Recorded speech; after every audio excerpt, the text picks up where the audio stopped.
दर्शाइए कि जी एक्स एक फलन है जी। ठीक है, पहले हमारा फलन जो है एफ एक्स दिया हुआ था, अब फलन हमारा यहाँ पर क्या लिख दिया, जी एक्स। समझ गया, यहाँ पर जी जो है फलन डाल दिया है ना, जैसे एफ एक्स लिखते थे ना, एफ एक्स की जगह पर अब क्या लिख दिया, जी एक्स लिख दिया। तो जी एक्स हमारे पास एक फलन दिया गया है एक्स माइनस, ये जो चिन्ह देख रहा है ब्रैकेट का, ये कहते हैं महत्तम पूर्णांक। यहाँ पर महत्तम इसको कहते हैं। समझ गया, इसके बारे में थोड़ा सा समझ लेते हैं इधर। अगर 4.99 है इस तरह से, इसमें अगर ये चिन्ह है तो इसका मतलब हो गया 4। यहाँ पर लिखा भी है कि इसके बारे में उस महत्तम पूर्णांक को निरूपित करता है जो x के बराबर होगा, यानी ये जो मान है या तो इसके बराबर होगा या इससे कम वाला होगा। 4.9 है ना, 99, तो ये कितना हो जाएगा 4। अब 4a रहेगा तो ये कितना होगा, 4a होगा। समझ गया, 3.22 है, इसका भी मान कितना होगा, 3 होगा। सिर्फ पॉइंट वाला हट जाएगा यहाँ पर, समझा बात जी, उससे कम वाला।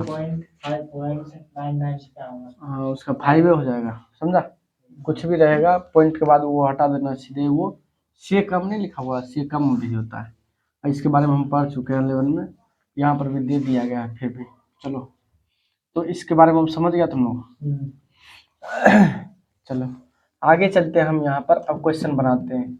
तो यहाँ पर जो है फलन दिया गया है और हमें चेक करना है कि पूर्णांक, जितना भी पूर्णांक है, समस्त पूर्णांक लिखा हुआ नहीं, तो जितना भी पूर्णांक है, पूर्णांक संख्या कौन कौन होता है, -5, -4, -3, -2, -1, 0, 1, 2, 3, इस तरह से। तो ये सारे सभी पूर्णांकों पर असंतत है, ये बताना है, चेक करना है। समझ गया, तो संतत चेक करने के लिए जो नियम हम लागू करते हैं वही नियम लागू करेंगे संतत और असंतत के लिए। ठीक है, तो लिखेंगे किसके लिए जी, x बराबर a मान लेते हैं। समझ गया, जहां a क्या है जी, जहां a,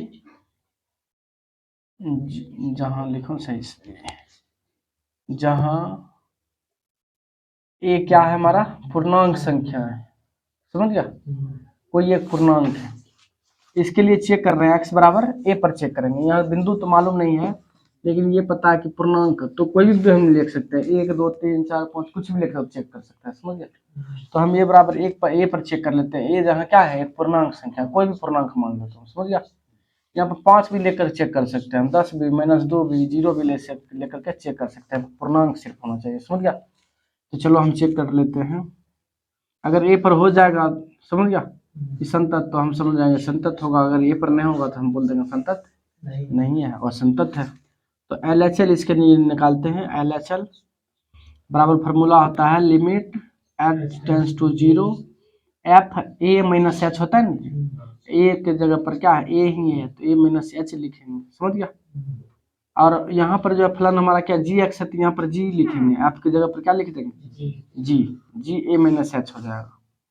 चलो, अब ये जो हम क्या है, ये x का मान मान लेते हैं, जी एक्स इस तरह से नहीं हो गया जी, तो इसका मान जो है इसमें पुट कर देंगे। तो यहाँ पर पीछे वाला लिमिट ऐसे रखना है, लिमिट h टेंड्स टू 0, और ये मान इसमें रख देंगे। चलो क्या हो जाएगा, a माइनस h हो जाएगा, उसके बाद माइनस, फिर यहाँ पर क्या हो जाएगा, a माइनस h हो जाएगा।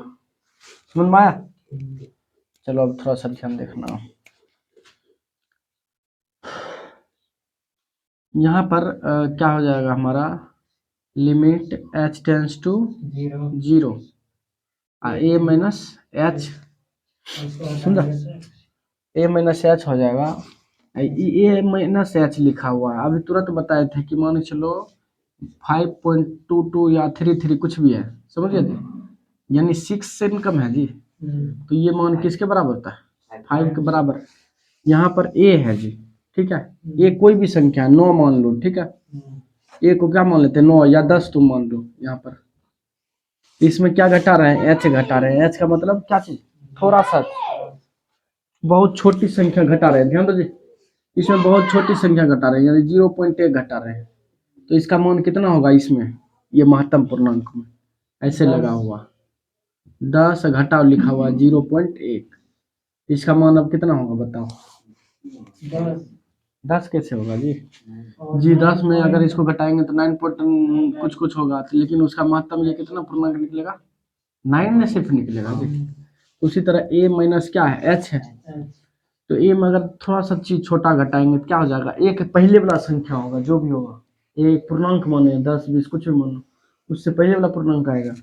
तो ए वाला, अब ये तो संख्या है नहीं से हम कर सकते हैं कम, जैसे यहाँ पर की, तो ए में एक घटा देते हैं हम इस तरह से, समझ गए बात। चलो वही काम यहाँ पर कर देंगे, माइनस यहाँ से छोटा सा कम आ जाएंगे तो क्या हो जाएगा, ए माइनस एक हो जाएगा, समझा।